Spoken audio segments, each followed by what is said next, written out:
Second commandment says, don't make any graven images.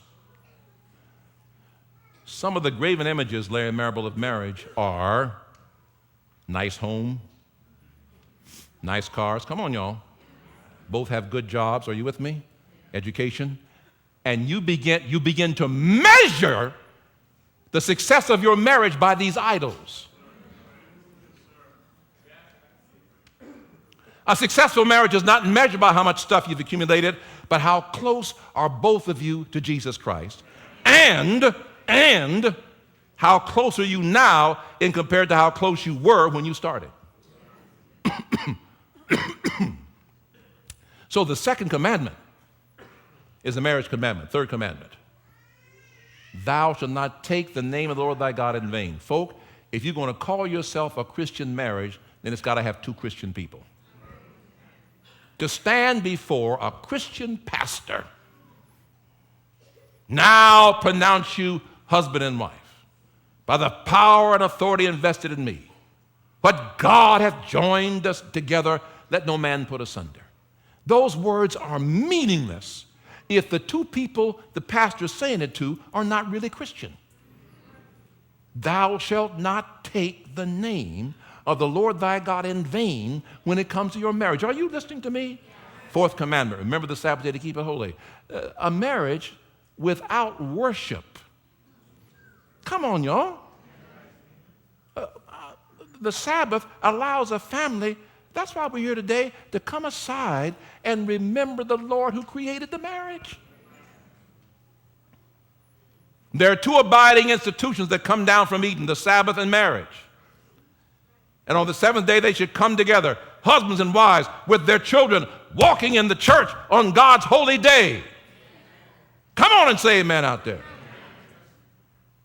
Marriage is bound together, bound together by worship, by extolling God.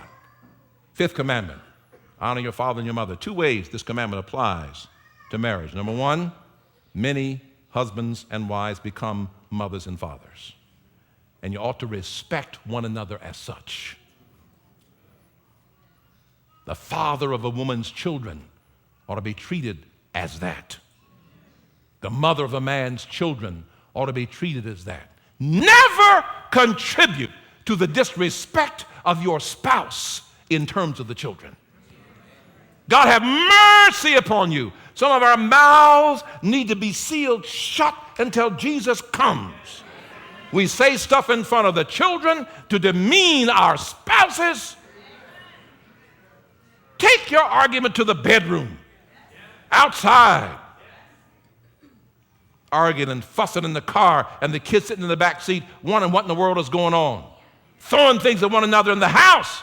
We ought to be ashamed of ourselves. Because then those children will grow up either disrespecting what it means to be a father or disrespecting what it means to be a mother based on what they saw us say and do. There's a second way that commandment applies to the marriage. All of us come from mothers and fathers. Now, I know that in a marriage, many times we bring the pain of not having been well fathered or well mothered. But you know, that commandment is a strong one, Keith. Didn't say honor your father and your mother because they were good. It says honor your father and your mother. See, God puts something special on that position.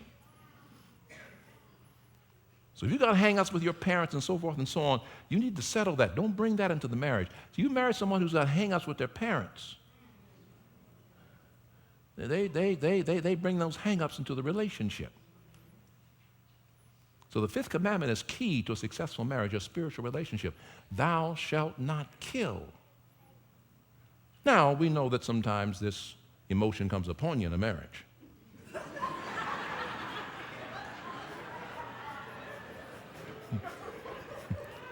I mean, got to sit down on this one, Keith. The commandment can be taken literally. Thou shalt not take out your spouse. But But the commandment also is talking about, you remember Jesus applied it to the mouth. To the mouth. You can kill one another. You know, see, Sister Wright knows me better than anybody. She really does. And so she can say things that would just twist me to pieces. And even if you said it and you were right, I'd ignore you. I know you, I don't have to live with you. I don't know. But Sister Wright says it. See what I'm saying? Some of us have said things to our spouses. God help us. They've never gotten over. There is power in being a spouse, and some of us misuse our power. We know we can bring them down. We know we can tear them up. We know we can demean them. And then we do it in front of people. And the God who knows every dirty thing you've done does not expose you in front of folk. How dare you expose your spouse in front of folk?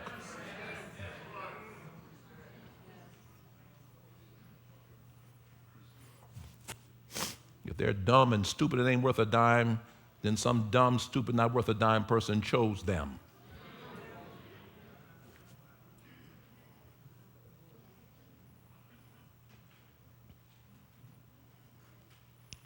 Thou shalt not kill.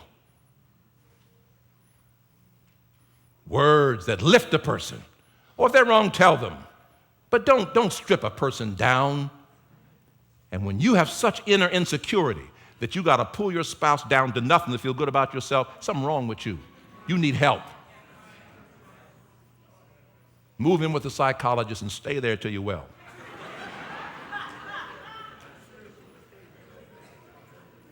We have no right to take our spouse and reduce them verbally. Thou shalt not kill. Next commandment. Thou shalt not commit adultery. Next commandment.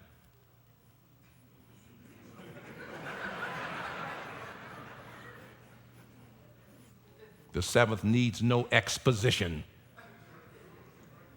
Eighth commandment. Thou shalt not steal. Thievery in a marriage is terrible. No, I ain't talking about stealing money out of your wife's purse. That too. You're stealing money out of his purse. Watch the pastor.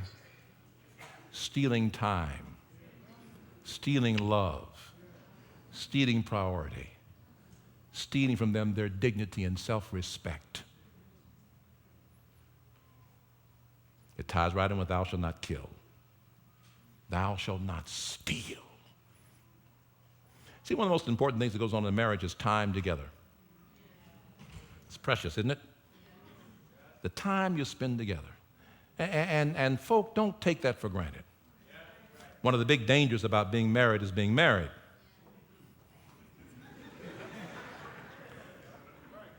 And you get tied up. Listen to the pastor. You know I love every last one of you. I love every last one of you. You get tied up in the things and the stuff. And you start stealing from one another love and affection and patience and words of affirmation and encouragement. Encourage your spouse. Thou shalt not steal. Thou shalt not bear false witness against thy neighbor. Commandment number 9. Don't lie. Don't lie. See, let me tell you. Keep that commandment up there. Let me tell you. Listen to the pastor. The most important thing in a marriage, aside from love, is trust.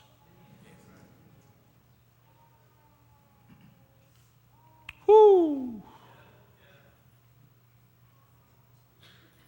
And many times, Mama Lee, when couples come in before me and they're going at one another, I listen. Doesn't take me long to figure out that the real problem is trust. Somebody hurt somebody down the line and they got defensive. And you see, here's the thing about it, folk. It is hard to love somebody with your arm up.